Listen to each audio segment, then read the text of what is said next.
बिस्मिल्लाहिर्रहमानिर्रहीम। अस्सलाम वालेकुम नाज़रीन, आप यूट्यूब चैनल देख रहे हैं, मैं इमरान ख़ान। नाज़रीन, सबसे पहले तो यह है कि पाकिस्तान के फार्म 47 के जाली वज़ीर आज़म को डोनाल्ड ट्रंप से हाथ मिलाने का मौका मिल गया। ये चंद सेकंड की वीडियो है, लेकिन इसके अंदर अगर आप देखें तो ऐसा लगता है कि शहबाज शरीफ साहब पूरा एक चिपक के वीडियो बनवाना चाह रहे थे। ऐसा लग रहा था जैसे कुछ फ़ैन क्लब के लोग हैं और वो अपने हीरो से मिल रहे हैं। यानी कोई डेकोरम ही नहीं है। शहबाज शरीफ और इमरान खान में अगर आप मुवाजना करें, अव्वल तो मुवाजना बनता ही नहीं है। एक को एस्टेब्लिशमेंट ने उठा के ला के बनाया है खिलाफ तवक्को, ना कोई मैंडेट ना कोई वोट, लोगों ने मुस्तरद कर दिया, इसके बावजूद ला कर एस्टेब्लिशमेंट ने बिठा दिया। अब देखें, फ़र्क ये है ना कि इमरान खान में एक एतमाद था, इमरान खान साहब में एक ठहराव था। एतमाद ये था कि इमरान खान को पता था कि उसका अपना कद कितना है। इमरान खान को पता था कि मैं डेकोरम के साथ मिलूँगा, एक सेल्फ रिस्पेक्ट के साथ मिलूँगा आलमी लीडर्स को। उनके अंदर एक ठहराव था, कोई जल्दी नहीं थी, कोई हिजान नहीं था, एक बावकार तरीके से इमरान खान साहब मिलते थे। लेकिन ये कभी आपने गौर किया है, शहबाज शरीफ साहब या दीगर लोग जो जाते हैं मिलते हैं, ये आगे पीछे भागते हैं, हु हा हा हा, इधर से पकड़, उधर से बाजू पकड़, दूसरे का बाजू यहाँ से खींच, कोशिश करके इसका बाजू पकड़ लेते हैं, बॉडी लैंग्वेज अजीब तरीके से तेज़ तेज़ बनाते हैं, और ये एक मसनूई तरीके से हंसते हैं, क्या कहे लगाते हैं और लोगों को जफ्फियाँ डालते हैं ज़बरदस्ती, जैसे नरेंद्र मोदी मिलता था। ये एहसास कमतरी की निशानी है। ये एक ऐसा लगता है खौफ है, एक उजलत है इनके अंदर, एक जल्दबाजी, इन्हें समझ नहीं आ रही है क्या करें। इमरान खान ने जो एक पैटर्न सेट कर दिया है ना, या जो एक क्लास सेट कर दी है, उसको ये मीट नहीं कर सकते, इन्हें ये मान लेना चाहिए। उसकी शख्सियत एक बावकार शख्सियत थी, वो एक कौमी हीरो भी है, लोग उसके फैंस हैं। आप ज़रा गौर करें ना कि जब डोनाल्ड ट्रंप इमरान खान को बाहर लेने के लिए आया और फिर अपनी अहलिया के साथ इमरान खान को मिला, और इमरान खान का चेहरा देखें, उसके अंदर कोई एक्साइटमेंट इमरान खान साहब ने शो नहीं की। बड़े बावकार अंदाज में, तहम्मुल के साथ और ठहराव के साथ इमरान खान साहब ने बात सुनी और बात की। लेकिन शहबाज शरीफ साहब को ऐसा लग रहा था जैसे कोई चीज़ हाथ से निकल जाएगी, छूट ही ना जाए मेरे से। एक खलबली तारी थी, एक अजीबोगरीब कैफियत थी शहबाज शरीफ की। तो ये कैफियत पूरे निज़ाम के ऊपर है, खाली शहबाज शरीफ पे नहीं है। और इस तरह की चीज़ों से ये कुछ विजुअल्स तो हासिल कर लेते हैं छोटे मोटे, लेकिन इससे ये इमरान खान बन नहीं पाएंगे। अब चाहे आप कहें इमरान खान की फॉरेन पॉलिसी कामयाब थी या नाकाम थी, शहबाज शरीफ की कामयाब है या नाकाम है, लेकिन मैं बॉडी लैंग्वेज की बात कर रहा हूँ कि शहबाज शरीफ की बॉडी लैंग्वेज जो है वो ये कुछ भी कर लें, ये इमरान खान का मुकाबला नहीं कर पाएंगे। नॉर्मल होकर अपना काम करें। माना कि इनकी हुकूमत जाली है, माना कि इनको जाली मैंडेट दिलवाया गया, ये वज़ीर आज़म नहीं है, लेकिन फिर भी क्योंकि फील्ड मार्शल साहब ने इनको इस सीट पे बिठा दिया है, लिहाजा अब काम करने की कोशिश करें, इमरान खान के फोबिया को अपने दिमाग से निकाल दें। मोहित पीरज़ादा साहब ने और हमारे एक और जर्नलिस्ट हैं, इन दोनों ने एक दावा किया, जहांज़ेब पराचा साहब और मोहित पीरज़ादा साहब। ये दावा ये है कि हुकूमत पाकिस्तान ने वाइट हाउस ट्रंप तक रसाई के लिए 42 करोड़ का मुआहदा अमरीकी फर्म से किया है। ये वैसे हैरत की बात है कि क्या कौम का पैसा इन कामों पे खर्च किया जा सकता है। बहरहाल ये एक दावा है। डोनाल्ड ट्रंप ने जनरल असम्बली से खिताब किया, और उनके खिताब के दौरान जो है सारी दुनिया के कान लगे हुए थे कि डोनाल्ड ट्रंप खिताब कर रहा है। ज़रा ये देखना बहुत ज़रूरी है कि डोनाल्ड ट्रंप ने क्या खिताब किया। ख़बरें और भी बहुत ज़रूरी हैं, लेकिन ज़रा डोनाल्ड ट्रंप पे गौर करना ज़रूरी है, क्योंकि वो दुनिया की सिमत का तयन करता है ना। सबसे तगड़ा मुल्क है इस वक्त, सुपर पावर। ज़्यादा देर तक रहेगा नहीं, जिस तरह के लक्षण हैं इनके या जिस तरफ ये चल रहे हैं, ज़्यादा देर तक रहेंगे नहीं। ऐसा लगता है कि ये शिप अब नीचे की तरफ जाएगा और एशिया से चाइना आगे बढ़ेगा। इकॉनमी तो उसने अपनी बहुत बड़ी कर ली है, फ़ौज भी बहुत बड़ी कर ली है, तो रफ्ता रफ्ता अगर उसके इत्तेहाद बड़े हो जाते हैं तो फिर चाइना लीड कर सकता है वर्ल्ड को आने वाली दहाइयों में। और ये कोई 1-2 साल में होने वाला काम नहीं, बहुत टाइम लगेगा। डोनाल्ड ट्रंप ने अक़वाम मुत्तहिदा की जनरल असम्बली में आलमी रहनुमाओं के सामने बड़ी धुआंधार एक तकरीर की है। डोनाल्ड ट्रंप ने खुलकर बात की और फ़लस्तीन की रियासत को तस्लीम करने के हवाले से उन्होंने एक मौक़िफ़ भी दिया। फ़लस्तीन के हवाले से डोनाल्ड ट्रंप ने कहा कि जिन रियासतों ने हाल ही में फ़लस्तीन को तस्लीम करने का ऐलान किया है, इनमें फ़्रांस भी शामिल है। वो हमास के दहशतगर्दों को इनाम दे रहे हैं। यानी फ़लस्तीन को तस्लीम करने की डोनाल्ड ट्रंप ने मुखालफत की है, और इसी डोनाल्ड ट्रंप को पाकिस्तान के फील्ड मार्शल ने मुलाकात के बाद हुकूमत से कहलवाकर अमन के नोबेल प्राइज़ के लिए नामजद भी करवाया है। अमरीकी सदर ने तमाम हाज़रीन से मुतालबा किया कि वो गज़ा में जंग का खात्मा करवाएं। अब देखें, गज़ा में जंग के खात्मे के लिए अक़वाम मुत्तहिदा में जब भी करारदाद आती है तो अमेरिका उसको वीटो कर देता है, और वही अमेरिका का सदर वहाँ पे खड़े होकर उसी जनरल असम्बली में अक़वाम मुत्तहिदा की वो ये कह रहा है कि आलमी रहनुमा मिलकर गज़ा में जंग ख़त्म करवा दें। भाई, एक तरफ कह रहे हैं जंग ख़त्म करवा दें, दूसरी तरफ जंग बंदी के लिए जितनी भी करारदादें आती हैं या कोशिश की जाती है कि फौरी तौर पे जंग बंदी करवाई जाए, अमेरिका उसे वीटो भी कर देता है ना अजीब बात। नेतन्याहू ने जब तकरीर की है ना अक़वाम मुत्तहिदा में, तो उस वक्त बहुत सारे लोग छोड़ कर चले गए वहाँ से, आलमी रहनुमा वहाँ से उठकर निकल गए, और ये बड़ी तस्हीक हुई है इसराइल की। फिर साथ में डोनाल्ड ट्रंप ने कहा कि हमास जो है यरगमालियों को रिहा करे। देखिए, यरगमाली तो इसराइल के पास भी है, हमास के पास भी है, तो दोनों तरफ से ये चीज़ें होनी चाहिए, और ये जंग तो है ही नहीं, एक तरफा मारकुटाई हो रही है। एक और बात पे डोनाल्ड ट्रंप ने जो बात की ना, ये यूक्रेन के हवाले से और अपने नोबेल पीस प्राइज़ के हवाले से दोनों चीज़ों पे बात की। एक, उन्होंने कहा कि यूक्रेन में जो जंग जारी है इस पे अमन की कोशिशें की हैं। अक़वाम मुत्तहिदा को अपनी मुख्तलिफ अमन कोशिशों में मदद ना करने पर तनकीद का उन्होंने निशाना भी बनाया। उन्होंने दावा किया कि मैंने 7 जंगें ख़त्म करवाई हैं दुनिया में, मुझे अक़वाम मुत्तहिदा की जानिब से इन तनाज़ात को हल करने में मदद की पेशकश के लिए कोई कॉल मौसूल नहीं हुई। अब ये है अमन के नोबेल प्राइज़ के लिए अपने आप को पेश करने का तरीका। 7 जंगें डोनाल्ड ट्रंप के बकौल उन्होंने ख़त्म करवाई। देखें, कुछ जंगें जो डोनाल्ड ट्रंप का दौर शुरू होने से पहले ख़त्म हो चुकी हैं वो भी डोनाल्ड ट्रंप अपने खाते में डालते हैं। एक्चुअली जब डोनाल्ड ट्रंप इक़्तिदार में आए तो 2 जंगें लगी हुई थी दुनिया में, और वो दोनों जंगें आज भी लगी हुई हैं। एक को मैं फुल फ्लैग जंग कहता हूँ और दूसरी को मैं एक हमला कहता हूँ। एक गज़ा के ऊपर जो अटैक हुआ था जिसमें डोनाल्ड ट्रंप ने वादा किया था कि वो गज़ा में जंगबंदी करवाएंगे, आज डोनाल्ड ट्रंप को आए हुए 1 साल होने वाला है, वो जंगबंदी नहीं हो पाई। तो वो जो गज़ा के ऊपर अटैक हुआ, एक तो वो है, वो ख़त्म नहीं हुआ। दूसरा, रशिया और यूक्रेन की लड़ाई चल रही थी जब डोनाल्ड ट्रंप इक़्तिदार में आए, वो लड़ाई अभी भी चल रही है और लड़ाई ख़त्म नहीं हो पाई। तो फिर डोनाल्ड ट्रंप ने कौन सी जंग रोकी? बाकी तो झड़पें थी, यहाँ एक ईस्ट एशिया में हो गई, एक पाकिस्तान और इंडिया के बीच में हो गई, और उसमें पाकिस्तान ने इंडिया के तैयारे गिरा दिए, इंडिया को भी सुकून हो गया, अच्छा हुआ। साथ में एक जो है यहाँ पे आज़रबाईजान और आर्मीनिया की वो क्लेम करते हैं, वो तो पुरानी लड़ाई थी, वो तो आर्मीनिया हार चुका, आज़रबाईजान जीत चुका, बहुत पुरानी बात है। तो डोनाल्ड ट्रंप क्लेम ज़्यादा का कर रहे हैं। अब सुपर पावर का प्रेसिडेंट है, वो कह सकता है, दुनिया सुन भी लेती है। बहरहाल उन्होंने ये भी कहा कि मैं समझता हूँ कि यूक्रेन का तनाज़ा हल करना आसान है। पहले मैं लगता था मुझे ऐसा, क्योंकि मेरे पुतिन के साथ अच्छे ताल्लुकात थे। उन्होंने यूरोपीय यूनियन के जो ममालिक हैं उन्हें मुखातिब करते हुए कहा कि यूरोप को रूस से तेल ख़रीदना बंद कर देना चाहिए, ये शर्मनाक है। लेकिन जो यूरोप को तेल मिलता है ना, वो रशिया से सस्ता मिलता है, क्योंकि रूस यूरोप के बिल्कुल करीब है। यूरोप के और रशिया के बीच में यूक्रेन है। अगर यूक्रेन पे रशिया अपना कंट्रोल कर लेता है तो फिर यूरोप और रशिया बिल्कुल साथ साथ हैं, और रशिया से पाइपलाइन जाती हैं सीधी जर्मनी में, वहाँ पे ये फ्यूल फराम करते हैं। तो जो पेट्रोलियम मसनूआत हैं, अपनी एनर्जी की ज़रूरियात के लिए रशिया से तेल ख़रीदते हैं यूरोपीय ममालिक, वो उन्हें सस्ता पड़ता है। तो अमेरिका उसके ऊपर उनको तंबीह कर रहा है। इसके अलावा जो क्लाइमेट चेंज का मामला है, जो बड़ा संजीदा मामला है पूरी दुनिया का, लेकिन डोनाल्ड ट्रंप की इसमें एक अलग मंतक है। अक़वाम मुत्तहिदा हो जाए, आलमी माहौलियाती इदारे हो जाएं, क्लाइमेट चेंज के ऊपर जो स्टडीज़ करने वाले प्रोफेसर्स हैं वो हो जाएं, पूरी दुनिया का मौक़िफ़ अलग है। लेकिन डोनाल्ड ट्रंप और उनके कुछ लोगों का मौक़िफ़ बिल्कुल अलग है। डोनाल्ड ट्रंप का मानना है कि क्लाइमेट चेंज नामी कोई चीज़ है ही नहीं। अब उन्हें लाहौर में अगर रखा जाए तो उन्हें दिखाया जाए कि देखिए जी, यहाँ पे तो स्मोक आ जाती है। उन्हें दिखाया जाए कि हमारे ग्लेशियर्स पिघल रहे हैं। उन्हें दिखाया जाए कि किस तरीके से दुनिया तबाही के दहाने पर पहुँच गई है। लेकिन जो सरमायादार होते हैं ना, वो ये कहते हैं कि इस तरह की बातें ना करें, दरख्तों की कटाइयाँ भी जारी रहें। वो ये चाहते हैं कि फैक्ट्रियों की चिमनियों से ख़तरनाक धुआं भी निकलता रहे।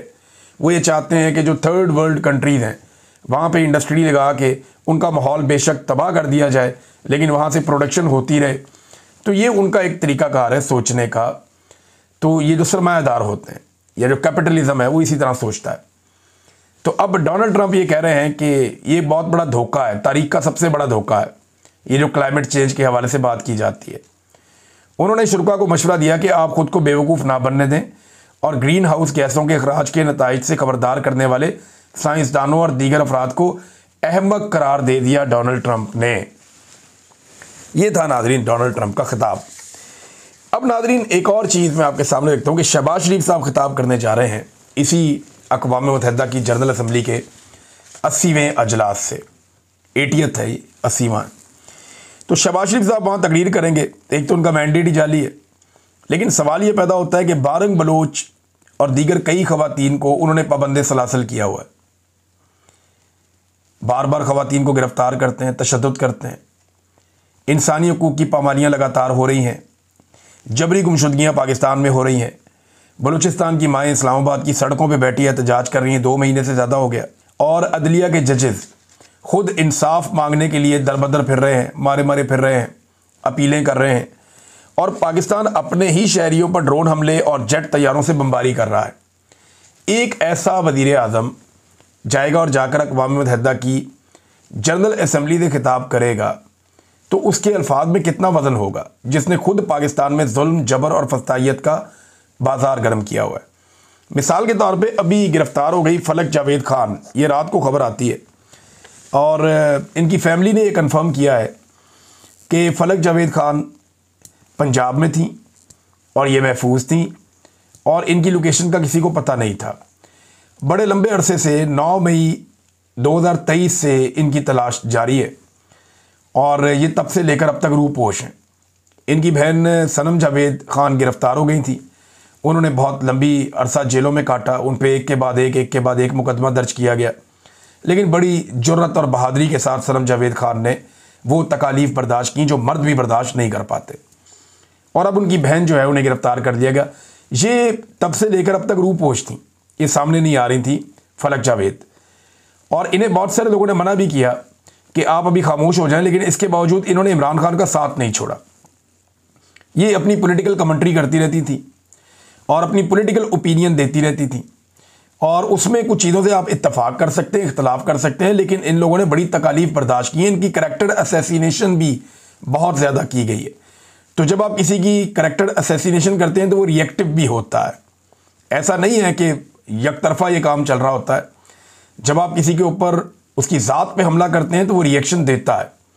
लेकिन फलक जावेद खान ने बड़े लंबे अरसे तक रूपोश रहकर इमरान खान का साथ नहीं छोड़ा, बल्कि वो लगातार बहुत सारे पाकिस्तान तहरीक इंसाफ के लोग जो लीडर्स हैं वो बातें नहीं कर पाए जो फलक जावेद वो बातें करती रहती थी और वो खुलकर बोलती थी एस्टेब्लिशमेंट के ख़िलाफ़, इदारों के ख़िलाफ़। यानी जहाँ पे इदारे गलती करते हैं या उनकी गलत पॉलिसी है तो एस्टेब्लिशमेंट और इदारों की गलत पॉलिसियों के ख़िलाफ़। ये कहना गलत है कि वो एस्टेब्लिशमेंट के ख़िलाफ़ हैं या इदारों के ख़िलाफ़ है। इदारों के ख़िलाफ़ तो कोई भी नहीं होगा, हम तो उसको टैक्स देते हैं इदारों को।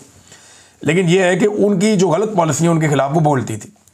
अभी वो पंजाब से इस्लामाबाद पहुंची और वहाँ पे वो किसी एक फ्लैट में उन्होंने क़याम किया था। तो उन्होंने अपनी बहन से रब्ता करके बताया जी कि मुझे उठाने के लिए नामालूम अफराद आ गए।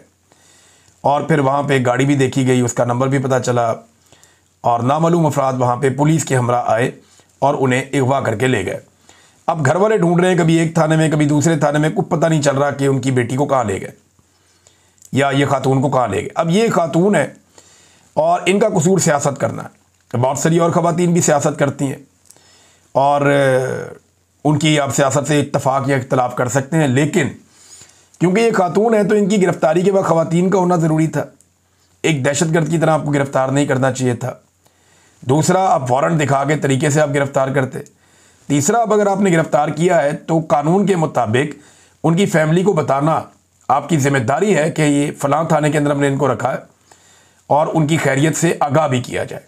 खातून का मामला है ना, ये ऐसा तो नहीं है कि आप उठाएंगे। अब नवाज शरीफ की बेटी को जब गिरफ़्तार किया गया कानून के मुताबिक बाकायदा वारंट दिखा के बगैर टच किए, तो तब पूरे पाकिस्तान में कोहराम मच गया था। जब एक दिन बिलावल की पुप्पो को एक जगह से दूसरी जगह शिफ्ट किया गया शाम के बाद, तो रोला पड़ गया था, पूरे मुल्क में कोहराम मच गया था। और आज आधी रात को एक खातून को गिरफ़्तार किया जाता है और गायब कर दिया जाता है और उसकी फैमिली को भी सुबह तक पता ही नहीं है कि उनकी बेटी कहाँ है।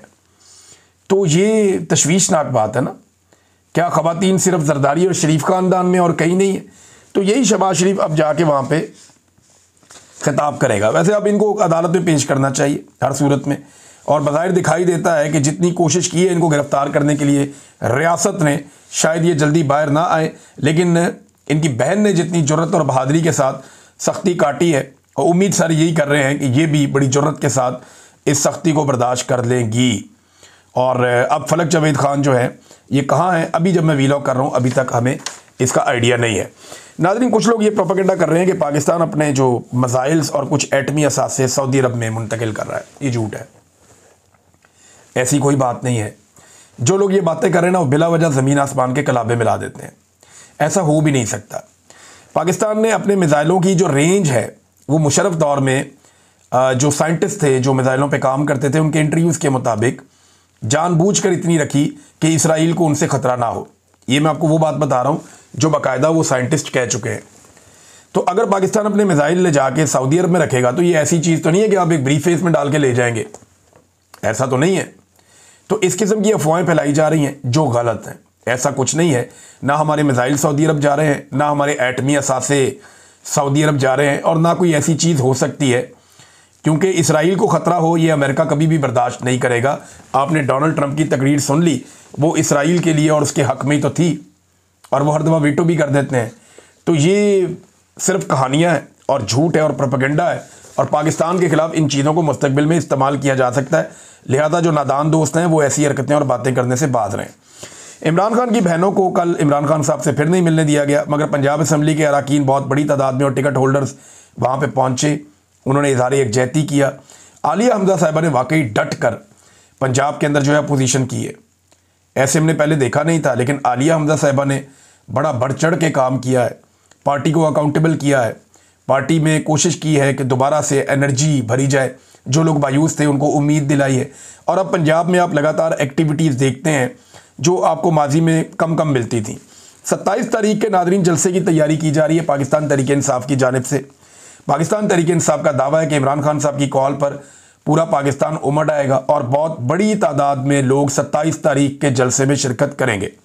मगर दूसरी जानिब खैबर पख्तूनख्वा की हुकूमत ने, ये मैं इसलिए इसके साथ जोड़ रहा हूँ कि वहाँ जो सेंटिमेंट्स हैं वो तीरा के वाक़े के साथ है। अभी तक वादिय तीरा में होने वाले कत्ले आम पर खैबर पख्तूनख्वा की हुकूमत ने कोई FIR दर्ज नहीं की और ना ही कोई इंक्वायरी करवाई है। अब लोग जो है वो ये मुतालबा कर रहे हैं कि FIR भी दर्ज की जाए और इंक्वायरी भी करवाई जाए। महर शराफत कसूरी साहब जो हैं उन्होंने बड़े ज़बरदस्त कुछ आइडियाज़ दिए हैं पाकिस्तान तहरीक इंसाफ को। अब ये आइडियाज़ इतने तगड़े हैं कि मैंने कहा मैं यहाँ पे इसको पढ़ के ज़रूर सुनाऊँ, और मेरिट के ऊपर, क्योंकि ये जो आइडियाज़ हैं ये ज़बरदस्त हैं और पाकिस्तान तहरीक इंसाफ के लिए महर शराफत ने ये आइडियाज़ दिए। उन्होंने कहा जी मेरी गुजारिश है, 2-3 तजावीज़ हैं, इनके ऊपर अमल किया जाए, और ये जलसा पूरे पाकिस्तान का जलसा होना चाहिए। हर सूबे से, हर जगह से लोग काफ़िलों की सूरत में पेशावर के लिए जाने चाहिए और वहाँ पहुँचें, ताकि ये इज्तिमा पूरे पाकिस्तान की आवाज़ बने, ना कि सिर्फ एक सूबे की। पहली तजवीज़ वो ये कह रहे हैं कि जो लोग हकीकी आज़ादी की जद्दोजहद में 9 मई में 26 नवंबर को ड्रोन हमलों में शहीद हुए हैं, उनकी तस्वीर के साथ लोग जलसागाह में आएँ और उनकी तस्वीर दिखाएं कि 9 मई पे, 26 नवंबर पे, और उसके बाद जो लोग शहीद हो गए ड्रोन हमलों में, ये उनकी तस्वीरें हैं, जो बच्चे शहीद हो गए उनकी ये हैं, तो हम उनके साथ इज़हार यकजहती करते हैं। बड़ा अच्छा आइडिया है। दूसरा उन्होंने कहा जी कि इमरान खान साहब के हुक्म पर इस फ़िरौनी निज़ाम और मौजूदा फस्तायत के ख़िलाफ़ जो कुछ भी हो रहा है ये जलसा उसी सिलसिले में है। तो दूसरी तजवीज़ उन्होंने दी कि स्टेज और जलसागाह पर MNAs की, MPAs की, वज़ीरों की, मुशीरों की या लीडरों की तस्वीरें लगाने की बजाय जेलों में जो कैद हैं पाकिस्तान तहरीक इंसाफ के लोग, उनकी तस्वीर लगाई जाए। जो कारकुनान हैं पाकिस्तान तहरीक इंसाफ के जिनके साथ बड़ा जुल्म हुआ, जो शोहदा हैं, उनका तस्वीर लगाई जाए। मिसाल के तौर पे ज़िल्ले शाह की तस्वीर से शुरू करें, और जो पाकिस्तान तहरीक इंसाफ के लोग कत्ल किए गए हैं, स्टेज के ऊपर जो बड़ा वाला बोर्ड लगता है उस पर बजाय इसके कि लीडरों की फ़ोटोएँ लगाएं, उसके ऊपर इमरान खान के अलावा उनके शोहदा की और वो लोग जो जुल्म और सितम बर्दाश्त कर रहे हैं उनकी तस्वीर लगाई जाएँ। वहाँ पे जिन लोगों को जबरी तौर पे लापता किया गया उनकी तस्वीरें लगाई जाएँ वहाँ पे स्टेज के ऊपर। उससे एक बड़ा इम्पैक्ट आएगा पूरी दुनिया में। तो ये भी बात उन्होंने बहुत ठीक की है, ताकि अवाम को बराह रास्त उनकी कुर्बानियों का एहसास भी हो। तीसरी तजवीज़ जो उन्होंने दी कि जलसे के इख्तिताम पे पूरा पंडाल जहाँ पे हज़ारों लोग मौजूद होंगे या हो सकता है बहुत ज़्यादा लोग मौजूद हों, तो ये तमाम लोग एक साथ अजान दें और फिर दुआ करवाएं शोहदा के दर्जात की बुलंदी के लिए और अल्लाह की मदद मांगें, इज्तिमाई दुआ एक करवाएं। और ये लम्हा पूरी दुनिया को बताएगा कि हमारी जद्दोजहद अल्लाह के नाम पर है, हमारी सियासत इक़्तिदार नहीं बल्कि कुर्बानी और ईमान का ऐलान है, जो इमरान खान साहब बातें करते हैं। तो ये तीनों बड़ी अच्छी तजावीज़ हैं मेहर शराफत साहब की। नंबर 1 कि जितने लोग जाएं वो तस्वीर शोहदा की साथ लेकर जाएं। नंबर 2, स्टेज के ऊपर जो बोर्ड है उसके ऊपर तस्वीर लीडरों की लगाने के बजाय या सरमायादारों की लगाने के बजाय या वज़ीरों मशीरों की लगाने के बजाय जो स्टेज है उसके ऊपर तस्वीर शोहदा की लगाई जाए, इमरान खान की लगाई जाए, या जो लोग तकालीफ बर्दाश्त कर रहे हैं जेलों में बंद हैं उनकी लगाई जाए। और तीसरा जो है वो पूरा पंडाल एक साथ अजान दे। इस जलसे में किसी एक मौके पर पूरा पंडाल अजान दे और इख्तिताम में एक दुआ भी करवाई जाए शोहदा के दर्जात की बुलंदी के लिए। तो ये ज़बरदस्त तजावीज़ है, इससे एक बड़ा माहौल बन सकता है। तो अब इसके ऊपर पाकिस्तान तहरीक इंसाफ ने फैसला करना, उन्होंने क्या करना और क्या नहीं करना, उन्हें और बहुत सारी जगह पे मुशावरत करनी भी पड़ती है। नाज़रीन, तीरा का एक मकामी लड़का है, उसने एक स्टेटमेंट दिया। उसके स्टेटमेंट पे मैं अपने वीलॉग का इख्तिताम करता हूँ। ये बड़ी तकलीफ़देह बात है जो उस लड़के ने कही। उसने बताया कि जब जहाज़ से बम गिराए जा रहे थे तो माँ ने अपने 3 माह के बच्चे को गोद में पकड़ के रखा हुआ था और बाप ने 18 माह के एक बच्चे को गोद में लेकर रखा हुआ था। बमबारी में चारों एक साथ शहीद हो गए। बाद में माँ और बच्चे के जिस्म और बाप और बेटे के जिस्म एक दूसरे से अलग नहीं हो रहे थे। वो इतनी हीट जनरेट होती है, ये इतने खौफनाक बम होते हैं कि वो आपस में उनकी बॉडी चिपक गई। वो कह रहे जी अलग नहीं हो रहे थे, इसलिए उनको एक साथ कब्र में दफन किया गया है। यानी बाप और बच्चे को एक कब्र में और माँ और 3 माह के बच्चे को एक साथ दूसरी कब्र में दफन किया गया। ये वहाँ पे एक मकामी लड़का बता रहा है और ये मेरी टीम ने मुझे ये भेजा एक ट्वीट, उसके अंदर ये है। अब अगर ये है तो ये तो बड़ी खौफनाक इन्फॉर्मेशन है और बड़ी तकलीफ़देह है। नाज़रीन, गंदम के साथ जो इन्होंने किया मौजूदा हुकूमत ने, कम से कम $1.5 अरब की गंदम पाकिस्तान को इंपोर्ट करनी पड़ेगी। पाकिस्तान चंद मिलियन डॉलर के लिए भी तरसता है। $1 अरब के लिए हम 4-4, 5-5 चक्कर लगाते हैं दुनिया के इदारों के, और $1.5 अरब आपको कम से कम अब गंदम पे खर्च करना पड़ेगा। और ये वफाकी वज़ीर कह रहे हैं। अब तक के लिए इतने, अपना ख्याल रखिएगा, अपने इस चैनल का भी। अल्लाह हाफ़िज़।